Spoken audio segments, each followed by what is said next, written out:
अब नहीं आऊंगा दोस्त, अब नहीं आऊंगा, बता देना। સુરતના ઉધના રેલવે સ્ટેશન પર હજારોની સંખ્યામાં આજે શ્રમિકો ઉમટી પડ્યા। પરિસ્થિતિ એવી નિર્માણ પામી કે પોલીસને હળવો લાઠીચાર્જ કરવો પડ્યો, કેમ કે ઉનાળાનું વેકેશન ચાલી રહ્યું છે। તેના માટે માદરે વતન જવા માટે લોકોની દોટ મુકાઈ છે। ત્યારે અન્ય એક કારણ પણ સામે આવ્યું છે।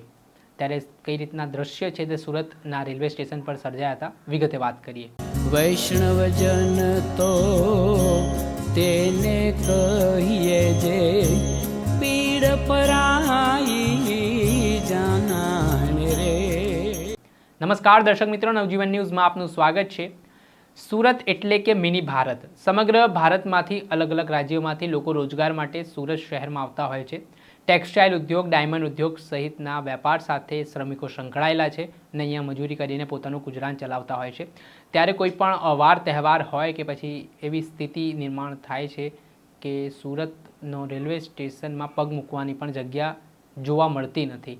ત્યારે ફરી એ દ્રશ્ય સામે આવ્યા છે કે હાલ ઉનાળાનું વેકેશન ચાલી રહ્યું છે અને બીજી તરફ જે ઈરાન ઇઝરાયલ વચ્ચે યુદ્ધની સ્થિતિના કારણે છેલ્લા ઘણા સમયથી ગેસની અછત જોવા મળી રહી છે। તેના કારણે કેટલાક વેપાર ધંધાઓ ઠપ થઈ ચૂક્યા છે। ત્યારે આ રોજગારી સાથે સંકળાયેલા શ્રમિકો છે, હવે તેઓ પોતાના માદરે વતન તરફ દોટ મૂકતા નજરે પડી રહ્યા છે। પરિસ્થિતિ આજે વણસી હતી સુરતના ઉધના રેલવે સ્ટેશન પર, કેમ કે હજારોની સંખ્યામાં આ જે શ્રમિકો છે તે ઉમટી પડ્યા હતા અને તેમણે પોતાના માદરે વતન જવા માટે દોટ મૂકી હતી। પૂરતા પ્રમાણમાં રેલવે નથી, પરંતુ જે શ્રમિકોનો ઉભરાવો છે તે રેલવે સ્ટેશન ઉપર જોવા મળ્યો। તેના કારણે થોડાક સમય માટે સ્થિતિ છે તે બેકાબૂ બની હતી।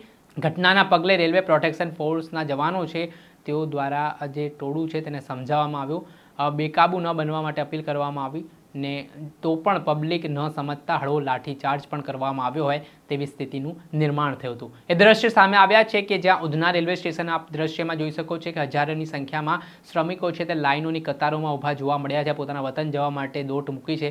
પરંતુ જે પરિસ્થિતિ નિર્માણ પામી હતી તેમાં રેલવે પ્રોટેક્શન ફોર્સ માટે પણ એક મોટો પડકાર છે તે ઊભો થયો હતો ને સામાન્ય રીતે જોઈએ તો તહેવારોમાં પણ આવી જ રીતે ઉધનાનું રેલવે સ્ટેશન છે તે શ્રમિકોથી ભરપૂર જોવા મળે છે। પગ મૂકવાની પણ ત્યાં જગ્યા હોતી નથી ને ત્યારે આવી જ સ્થિતિ છે તે આજે બપોરે સવારથી જ નિર્માણ પામી હતી। ત્યારે હવે પોલીસ દ્વારા પરિસ્થિતિ કાબૂ મેળવવાના પ્રયાસો શરૂ કર્યા છે અને શ્રમિકો તેમના માદરે વતન વ્યવસ્થિત પહોંચી શકે તે માટેની આયોજનની તૈયારીઓ શરૂ કરી છે।